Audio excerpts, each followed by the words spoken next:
India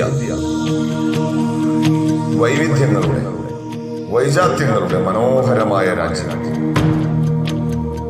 ഒരു ജനത ചങ്കുപറിച്ച് നൽകിയാണ് ഈ നാടുണ്ടായത്. നാം ഇന്ത്യക്കാർ ഈ മഹാമാരി കാലത്ത് പരസ്പരം താങ്ങായി പൊരുതുന്നു. വീണുപോകരുതാരും, അണഞ്ഞു പോകരുത് ഈ നാടിന്റെ സ്വാതന്ത്ര്യം.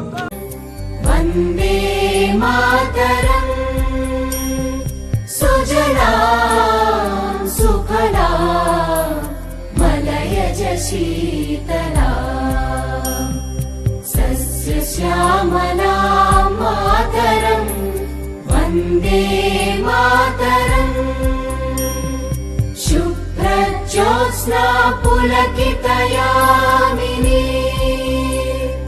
പുല്ലകുസുമിത ദ്രുമദള ശോഭിനി സുഹാസിനി സുമധുര ഭാഷിണി സുഖദാം വരദാം മാതരം വന്ദേ